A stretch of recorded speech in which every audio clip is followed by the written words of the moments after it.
നമസ്കാരം, എല്ലാ സജ്ജനങ്ങൾക്കും സന്ധ്യാദീപത്തിലേക്ക് സ്വാഗതം.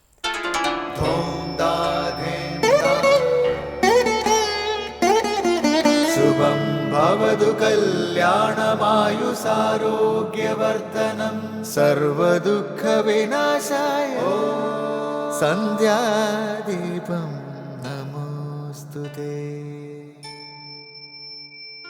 നാമം ജപായനം പുണ്യം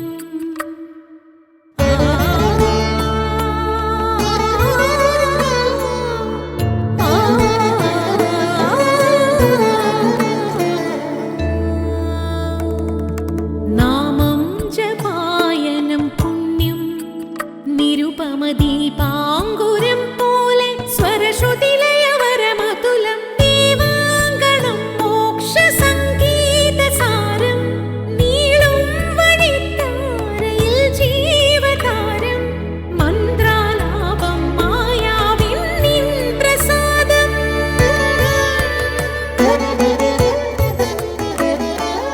ഇരുൾ നീങ്ങിയുണരുന്ന തെളിനാളദീപം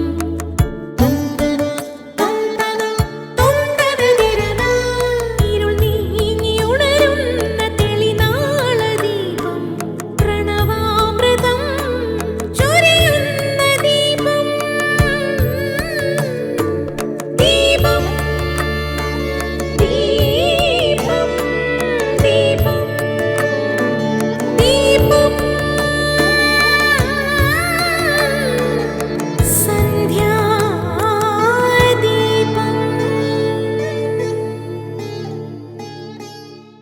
ഇന്ന് വിശ്വകർമ്മ ജയന്തി.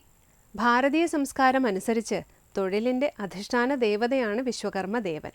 വ്യാസോച്ഛിഷ്ടം ജഗത് സർവം എന്ന പ്രമാണം പോലെ വിശ്വകർമാവിൻ്റെ സൃഷ്ടിയാണ് ലോകത്തുള്ള മുഴുവൻ നിർമ്മാണ പ്രവൃത്തികളും എന്നാണ് വിശ്വാസം. ഭൂലോകം, ദേവലോകം, അതിലെ മനോഹര നഗരങ്ങൾ, കൊട്ടാരങ്ങൾ, മന്ദിരങ്ങൾ, ആയുധങ്ങൾ എല്ലാം നിർമ്മിച്ചത് വിശ്വകർമാവാണ്. ജഗത്തിൻ്റെ വാസ്തുശില്പിയായ വിശ്വകർമാവ് സകല കലാവല്ലഭൻ എന്നാണ് സങ്കല്പം. ചതുർബാഹുവാണ് വിശ്വകർമാവ്. ഒരു കൈയിൽ പുസ്തകമാണ്, മറ്റു കൈകളിൽ കയറും അളവുകോലുമാണ്. വിശ്വകർമാവ് സ്വയംഭൂവാണ്. അതുകൊണ്ട് തന്നെ ഏതെങ്കിലും ഒരു നക്ഷത്രമോ തിഥിയോ അദ്ദേഹത്തിൻ്റെ ജന്മദിനമായി പറയാനാകില്ല. എങ്കിലും ചിങ്ങത്തിൽ നിന്ന് കന്നിയിലേക്ക് സൂര്യൻ സംക്രമിക്കുന്ന കന്നി സംക്രാന്തി ദിനമാണ് വിശ്വകർമ്മ ജയന്തി. ബ്രഹ്മാവിൻ്റെ മകനാണ് വിശ്വകർമാവ് എന്നൊരു സങ്കല്പവുമുണ്ട്. പുരാണങ്ങളിൽ പറയുന്ന മയൻ, മനു, ത്വഷ്ടാവ്, വിശ്വജ്ഞൻ എന്നീ അസാമാന്യ പ്രതിഭകൾ വിശ്വകർമാവിൻ്റെ മക്കളോ ശിഷ്യരോ ആണെന്നാണ് സങ്കല്പം. എല്ലാത്തരം പണിയായുധങ്ങളും വിശ്വകർമാവാണ് സൃഷ്ടിച്ചത്. വിഷ്ണുവിൻ്റെ സുദർശന ചക്രം, ശിവന്റെ തൃശൂലം, ഇന്ദ്രന്റെ വജ്രായുധം എന്നിവ നിർമ്മിച്ചത് വിശ്വകർമാവാണത്രേ. നേപ്പാളിലും വിശ്വകർമ്മ ജയന്തി വിപുലമായി ആചരിക്കുന്നു. ഭാരതത്തിൽ ദേശീയ തൊഴിലാളി ദിനമായി വിശ്വകർമ്മ ജയന്തി ആചരിക്കുന്നു. തുടർന്ന് നമുക്ക് മനസ്സിന് അമൃതധാരയാകുന്ന ഗുരുവചനം കേൾക്കാം. ഈശ്വരൻ നമുക്ക് കനിഞ്ഞു നൽകിയ സൗഭാഗ്യങ്ങളെ തിരിച്ചറിയാൻ കഴിയാത്തതാണ് ജീവിതത്തിൽ നമുക്ക് സംഭവിക്കാവുന്ന ഏറ്റവും വലിയ പരാജയം. മാതാ അമൃതാനന്ദമയി. അടുത്തതായി ശ്രീ ശങ്കരാചാര്യ രചിച്ച ശിവാനന്ദലഹരിയിലെ ശ്ലോകം ശ്രീ കാവാലം ശ്രീകുമാർ ചൊല്ലുന്നത് കേൾക്കാം.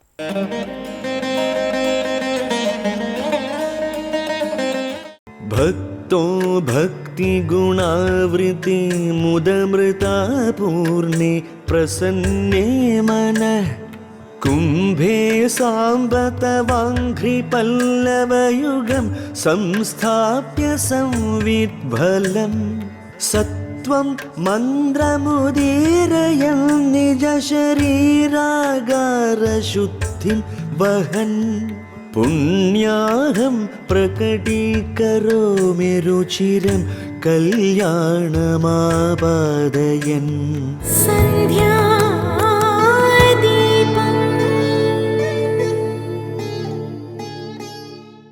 ഇനി ശ്രീ ശങ്കരാചാര്യരുടെ കൃതികളെ വ്യാഖ്യാനിക്കുന്ന ശങ്കരസ്തോത്രാമൃതം.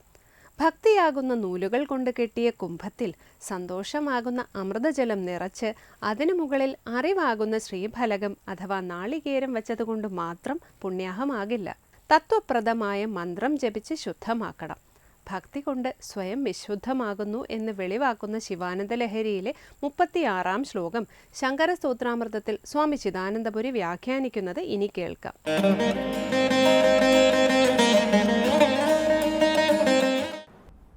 ശ്രീ ശങ്കര കൃതികളിൽ ശിവാനന്ദ ലഹരിയിൽ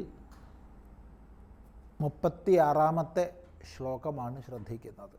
ഭക്തോ ഭക്തി ഗുണാവൃത്തേ മുദമൃതാ പൂർണ്ണേ പ്രസന്നേ മന കുംഭേ സമ്പതവഘ്രി പല്ലവയുഗം സംസ്ഥാപ്യ സംവിത് ഫലം. തൻ്റെ ഭക്തി ഭാവത്തെ കൊണ്ട് അന്തഃകരണത്തെ പരിശുദ്ധമാക്കുന്നതിനെ തീർത്തും കാൽപ്പനികമായൊരു ഭാഷയിലൂടെ അവതരിപ്പിക്കുകയാണ് ഭക്തൻ.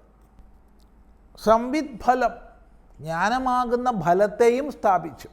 സത്വം മന്ത്രമുദീരയൻ, സത്വപ്രധാനമായ മന്ത്രത്തെ ജപിച്ചുകൊണ്ട് നിജ ശരീരാകാരശുദ്ധിം വഹൻ, തൻ്റെ ശരീരമാകുന്ന കെട്ടിടത്തെ ശുദ്ധമാക്കിക്കൊണ്ട്, മന്ദിരത്തെ ശുദ്ധമാക്കിക്കൊണ്ട് പുണ്യാഹം പ്രകടീകരോമി, പുണ്യാഹത്തെ ചെയ്യുന്നു, പ്രകടമാക്കുന്നു. എങ്ങനെയാണ്? കല്യാണമാപാതയൻ, മംഗളത്തെ നേടാൻ വേണ്ടി. അപ്പോൾ മംഗളമായിരിക്കുന്ന ഫലമാണ് പുണ്യാഹം ചെയ്യുന്നത്. അപവിത്രമായി ഉള്ള അവസ്ഥയിൽ നിന്ന് ദേശത്തെ, മന്ദിരത്തെ പവിത്രമാക്കുന്നതിന്, മംഗളമാക്കുന്നതിന് വേണ്ടിയാണ് പുണ്യാഹം. അപ്പം അശുദ്ധ ഭാവങ്ങളെ മുഴുവൻ നീക്കി ശുദ്ധതയെ നേടുകയാണ് അവിടെ. ഇപ്പോൾ പുണ്യാഹത്തിന് ഇവിടെ പറഞ്ഞിരിക്കുകയാണ് മനകുംഭേ, മനസ്സാകുന്ന കുംഭം. അപ്പോൾ ഒരു കലശമാണ്, കുംഭമാണ്. ആ കുംഭം മനസ്സാകുന്ന കുംഭമാണ്. എങ്ങനെയുള്ള മനസ്സ്? പ്രസന്നമായ, നിരന്തരമായ പരമേശ്വര ചിന്തനം കൊണ്ട്, വിചാരം കൊണ്ട് പരിശുദ്ധമാക്കി തീർക്കപ്പെട്ട മനസ്സ്, ഓളങ്ങളടങ്ങിയ മനസ്സ്. അങ്ങനെ പ്രസന്നേ മനക്കുംഭേ, ആ കുംഭത്തിന് പുറത്ത് ഭക്തിയാകുന്ന നൂലുകൊണ്ടാണ് ചുറ്റി ചുറ്റി ചുറ്റി കുംഭത്തെ ആവരണം ചെയ്തിട്ടുള്ളത്. അപ്പോൾ ഭക്തിയാകുന്ന നൂലുകൊണ്ട് ആവൃതമായ കുംഭത്തിൽ ഭക്തൻ്റെ സന്തോഷമാകുന്ന അമൃതജലം നിറച്ച് ഭഗവാന്റെ കാലിണകളാകുന്ന തളിരിലകളെ വെച്ച്, ഇപ്പോൾ കലശത്തിൻ്റെ കുംഭം മനസ്സിൽ കാണുക, അതിൻ്റെ മുകളിൽ ആലുകൊണ്ടും മാവ് കൊണ്ടും, ആലിൻ്റെയും മാവിൻ്റെയും ഇലകൾ, തളിരിലകൾ വെച്ചിട്ടുള്ളത് മനസ്സിലാക്കുക. ഇവിടെ ഭഗവത് പാദങ്ങളാണ് ആ തളിരിലകൾ. അതിൻ്റെ മധ്യത്തിൽ ശ്രീഫലം വെച്ച്, നാളികേരം വെച്ച്. ഇവിടെ നാളികേരം എന്താണ്? അറിവാകുന്ന നാളികേരമാണ്, വിവേകമാകുന്ന നാളികേരമാണ്, ജ്ഞാനമാകുന്ന ഫലം.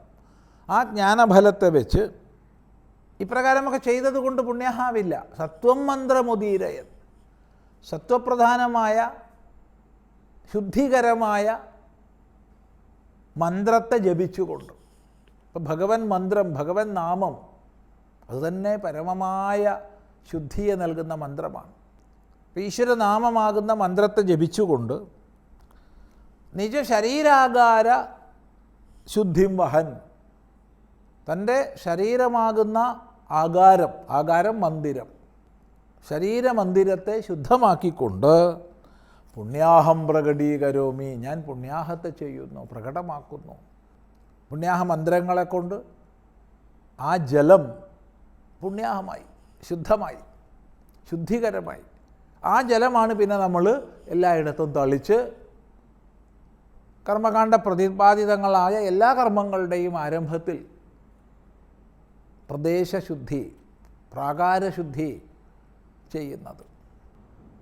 എന്തിനാണിത്? കല്യാണമാപാദയൻ, മംഗളത്തെ നേടുന്നവനായിട്ട്, മംഗളഭാവത്തെ നേടുന്നവനായിട്ട്.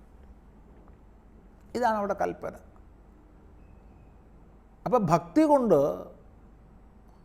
ഭക്തിയും വിചാരവും എല്ലാം ചേർന്ന് തൻ്റെ ശരീരേന്ദ്രിയ മനോബുദ്ധികളാകുന്ന മുഴുവൻ ഉപാധികളും ചേർന്ന സംഘാതത്തെ പരിശുദ്ധമാക്കുന്ന ഭാവമാണിവിടെ. അങ്ങനെ ഭക്തി കൊണ്ട് സ്വയം ഇതാ പരിശുദ്ധമാവുന്നു, പരിശുദ്ധമാക്കുന്നു. ഭക്തി തന്നെയാണ് ഏറ്റവും പരമമായ പുണ്യാഹം. ഇതെടുത്ത് കാണിക്കുകയാണ്. അപ്പോൾ ഇതൊക്കെ ആരാ ചെയ്യുന്നത്? ഭക്തനാണ്. ഭക്തൻ, ഭക്തിയോടൊത്തവൻ സേവകൻ. ഭജ് സേവായാം എന്നുള്ള ധാതുവിൽ നിന്നാണ് ഭക്തൻ, ഭക്തി തുടങ്ങിയ ശബ്ദങ്ങളെല്ലാം വരുന്നത്. ഇപ്പോൾ സേവകനാണ്, ഈശ്വര സേവ ചെയ്യുന്നവൻ. ഇങ്ങനെ പരിശുദ്ധിയെ തീർക്കുന്നു എന്നർത്ഥം. തുടർന്ന് 37-ാമത്തെ ശ്ലോകത്തിലേക്ക് നമ്മൾ കടക്കുകയാണ്. ആംനായാം ബുദ്ധിമാദരേണ സുമനഃസംഘ സമുദ്യന്മനോ മന്ധാനം ദൃഢഭക്തിരജ്ജുസഹിതം കൃത്വാ മഥിത്വാ തതഃ സോമം കൽപ്പതരും സുപർവസുരഭിം ചിന്താമണിം ധീമതാം നിത്യാനന്ദസുധാം നിരന്തരം ആസൗഭാഗ്യമാതന്വതേ.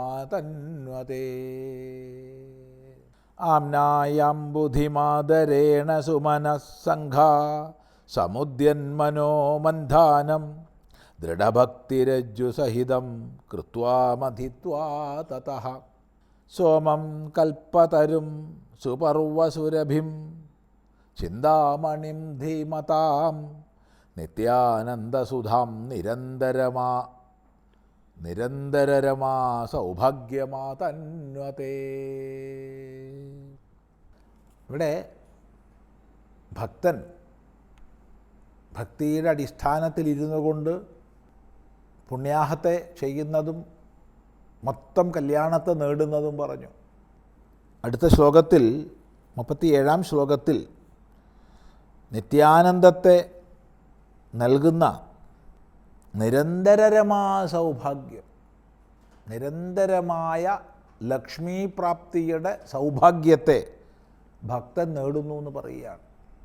മംഗളത്തെ നേടുന്നു, അനന്തരം ലക്ഷ്മിയെ നേടുന്നു, ഐശ്വര്യത്തെ നേടുന്നു. എങ്ങനെയാണ് ഐശ്വര്യത്തെ നേടുന്നത്? അതാണ് വർണ്ണിക്കുന്നത്. അത് നമുക്ക് അടുത്ത പ്രാവശ്യം ശ്രദ്ധിക്കാം.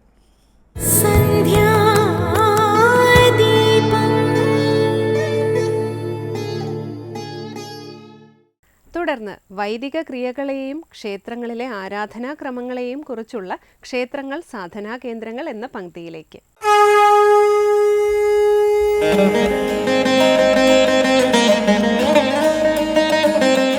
ഒരു ക്ഷേത്രത്തിൽ പലപ്പോഴും നമ്മൾ ആവർത്തിച്ച് കേൾക്കാറുള്ളതും സാമാന്യമായി പറഞ്ഞ് കേട്ടിട്ടുള്ളതുമായിട്ടുള്ളൊരു കാര്യമാണ് ക്ഷേത്രത്തിൽ ഭഗവാന് ചൈതന്യലോപം സംഭവിച്ചിട്ടുണ്ട് എന്ന് പറയുന്നൊരു പ്രക്രിയ.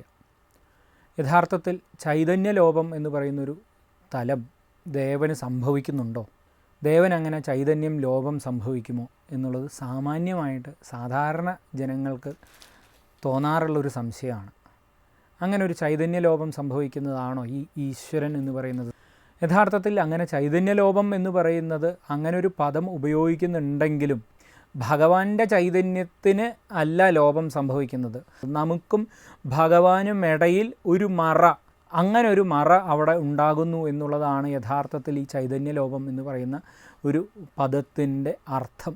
ആ ചൈതന്യലോപം സംഭവിക്കുന്നത് എന്തെങ്കിലുമൊക്കെ കാരണം കൊണ്ട് നമ്മളുടെ നിത്യനിദാനങ്ങളിൽ വന്നിട്ടുള്ള വീഴ്ചകളിൽ, ക്ഷേത്രങ്ങളുടെ ആചാരങ്ങളുമായിട്ട് ബന്ധപ്പെടുത്തിയിട്ട് നമ്മൾ നിശ്ചയിച്ചിട്ടുള്ള നിശ്ചയങ്ങളിൽ വന്നിട്ടുള്ള വീഴ്ചകളിൽ, ദ്രവ്യത്തിൽ വന്നിട്ടുള്ള ലോപങ്ങളിൽ, ദേവന് വിധിച്ചിട്ടുള്ളതല്ലാത്ത പുഷ്പങ്ങൾ ആരാധിക്കുമ്പോൾ, ദേവന് വിധിച്ചിട്ടുള്ളതല്ലാത്ത വിധത്തിലുള്ള ദ്രവ്യങ്ങളെ കൊണ്ട് നിവേദ്യം കഴിക്കുമ്പോൾ, അങ്ങനെയൊക്കെ ഉണ്ടാകുന്ന സമയത്തൊക്കെ സംഭവിക്കുന്ന ചൈതന്യലോപങ്ങൾ, അല്ലെങ്കിൽ നമ്മളുടെ പ്രാർത്ഥനകൾ ദോഷമായി ഭവിക്കുമ്പോൾ അതൊക്കെ ദേവൻ്റെ ഒരു ചൈതന്യലോപം പോലെ, ദേവനല്ല ചൈതന്യലോപം വരുന്നത്, ദേവനിൽ നിന്ന് നമ്മളിലേക്ക് അതിൻ്റെ പ്രസരണത്തിന് ഒരു ചൈതന്യം അല്ലെങ്കിൽ ഒരു തടസ്സം പോലെ അത് സംഭവിക്കുന്നു.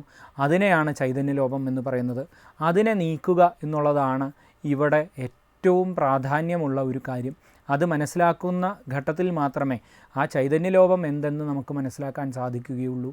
അതുകൊണ്ട് തന്നെ ചൈതന്യലോപം എന്ന് പറയുന്ന പദം സാമാന്യമായിട്ട് ദേവൻ്റെ ചൈതന്യത്തിന് ലോപം സംഭവിക്കുന്നില്ല. പകരം ഈ ദേവൻ്റെ ചൈതന്യം നമ്മളിലേക്ക് കിട്ടുന്നത്, നമുക്ക് കിട്ടുന്നതിനുള്ള തടസ്സം ആയിട്ട് അവിടെ സംഭവിക്കുന്നു എന്നുള്ളതാണ്.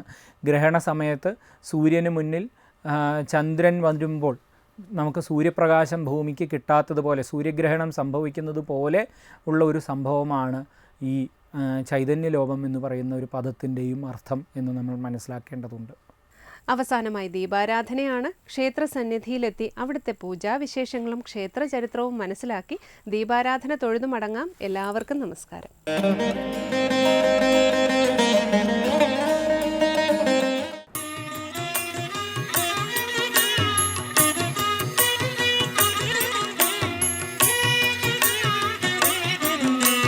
श्रीरुमा भारती भद्रा शर्वाणी विजया जया वाणी सर्वगता गौरी वाराही कमलप्रिया सरस्वती.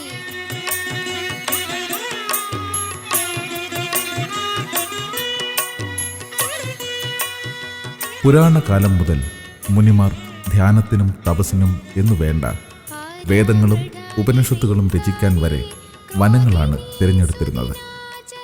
അതുകൊണ്ട് തന്നെ ഇന്ദ്രിയ സുഖങ്ങളിൽ നിന്ന് വേർപെട്ട് ആത്മാവിലേക്കുള്ള തീർത്ഥയാത്രകൾക്ക് ഏറ്റവും പ്രധാനപ്പെട്ട ഇടം വനം തന്നെയാണ്. അങ്ങനെയെങ്കിൽ ഈ ആധുനിക കാലത്ത് ഇന്ദ്രിയ മോഹങ്ങളിൽ നിന്നകന്ന് ധ്യാനാത്മകമായി മോക്ഷമാർഗത്തിലേക്ക് യാത്ര ചെയ്യാൻ നഗരമധ്യത്തിൽ തന്നെ ഇങ്ങനെയൊരു വനം ദേവിയുടെ അനുഗ്രഹത്താൽ സംരക്ഷിക്കപ്പെടുന്നത് ഈ പ്രദേശവാസികളിൽ ഓരോരുത്തരുടെയും ജന്മപുണ്യം കൊണ്ട് തന്നെയാണ്. മുൻജന്മത്തിലെ പാപപുണ്യ കർമ്മങ്ങളിലൂടെയാണല്ലോ ഓരോ മനുഷ്യനും ഓരോ ദേശത്ത് സൃഷ്ടിക്കപ്പെട്ട് ജീവിച്ചു തുടങ്ങുന്നത്.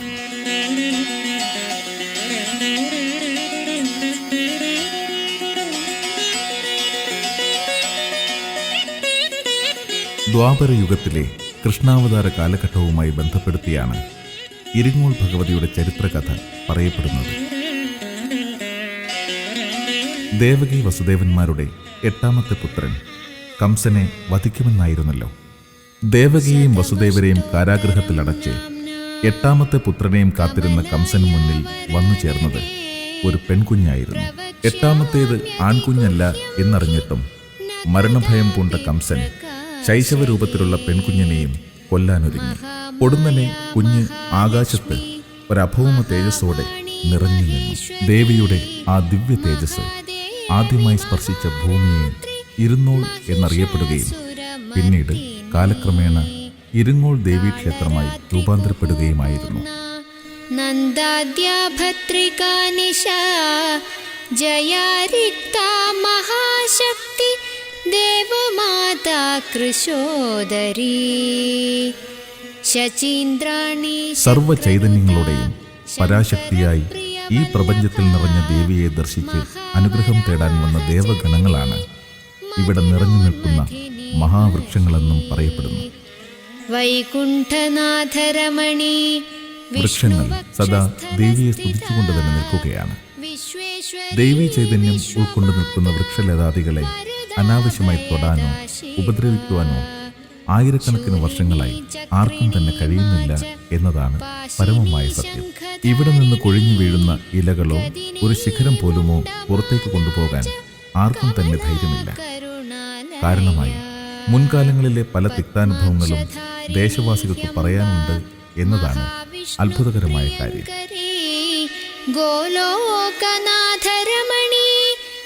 അങ്ങനെ ഈ വനത്തിനും മുഴുവൻ സംരക്ഷകയായും ഈ പ്രകൃതിയുടെ ആത്മതാളങ്ങളെ മുഴുവൻ ധ്യാനാത്മകമാക്കിക്കൊണ്ടും കുടികൊള്ളുന്ന ദേവിയുടെ ദർശന സൗഭാഗ്യത്തിനായി ഇവിടേക്ക് കടന്നുവരുന്ന ഓരോ ഭക്തരുടെയും ആത്മബോധങ്ങളിലേക്ക് ധ്യാനത്തിന്റെ ഏകാഗ്രത നൽകി സർവകോശങ്ങളെയും തേജോമയമാക്കി പ്രാണോർജത്തെ ശുദ്ധീകരിച്ച് ശരീരത്തിനും മനസ്സിനും ആത്മാവിനും ആനന്ദോത്സവം പകർന്നു നൽകാൻ ദേവി ഇവിടെ വനദുർഗയായി കുടികൊള്ളുന്നു.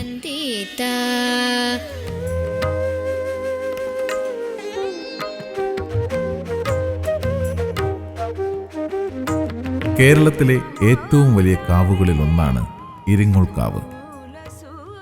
44 ഇനത്തോളം പക്ഷികളും വിവിധ ഇനം ചെറുജന്തുക്കളും നിറഞ്ഞ ഇരിങ്ങോൾ കാവ് ജൈവ വൈവിധ്യത്തിൻ്റെ കാര്യത്തിൽ ഏറെ ശ്രദ്ധിക്കപ്പെടുന്നു. 1993 ഇവിടെ വീശിയടിച്ച കൊടുങ്കാറ്റിൽ സമീപവാസികളെ രക്ഷിച്ചത് ഈ കാവാണെന്ന് പറയാം.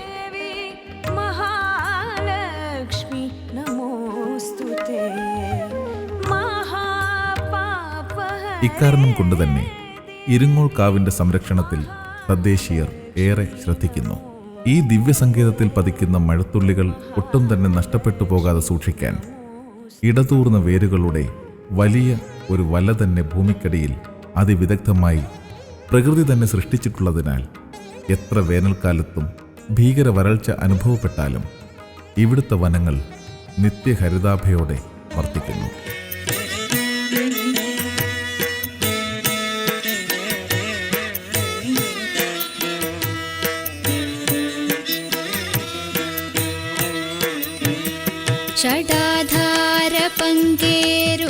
ഇവിടുത്തെ കുളം തീർത്ഥക്കുളമാണ്. തൃണബിന്ദു മഹർഷി നിത്യം ഈ കുളത്തിൽ സ്നാനം ചെയ്താണ് വേദോപദേശം നൽകിക്കൊണ്ടിരുന്നത്. ബ്രാഹ്മമുഹൂർത്തത്തിൽ ഈ തീർത്ഥക്കുളത്തിൽ കുളിച്ച് നിശ്ചിത ദിവസം മനസ്സിൽ ധ്യാനിച്ച് ഇവിടുത്തെ പരാശക്തിയെ ദർശിച്ചാൽ ഉദ്ദിഷ്ടകാര്യം സാധിക്കുന്നതാണ്.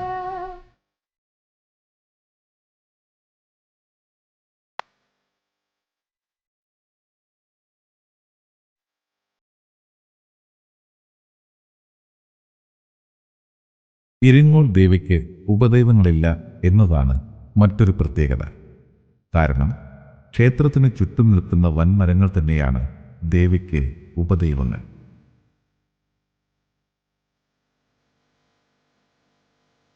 ബലിക്കല്ലിന് മുന്നിൽ തൊഴുത് ക്ഷേത്രത്തിനുള്ളിലേക്ക് കടക്കുമ്പോൾ പ്രാചീന കാലം മുതൽ നിലനിൽക്കുന്ന ശ്രീകോവിൽ കാണാം.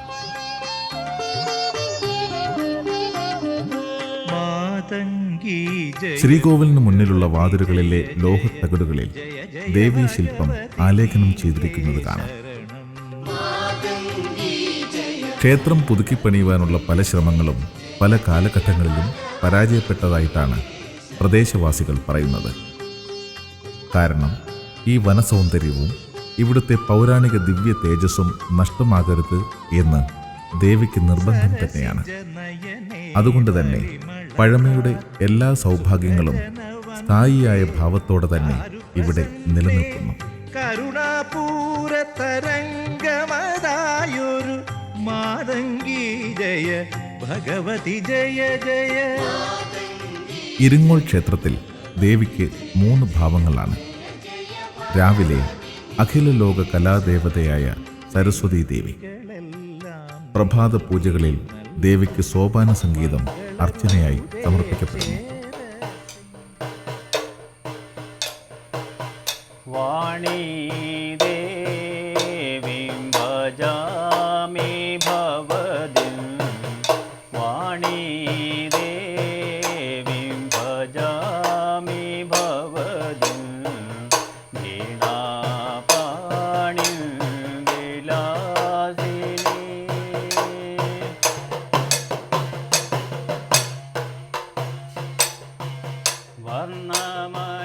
ഉച്ചയ്ക്ക് ദുർഗയായും വൈകിട്ട് കാളീഭാവത്തിലും കുടികൊള്ളുന്ന ദേവി ഭക്തരുടെ സർവ്വ പ്രാർത്ഥനകൾക്കും ദേവീ ദർശനം വഴി സഫലതയേകുന്നു.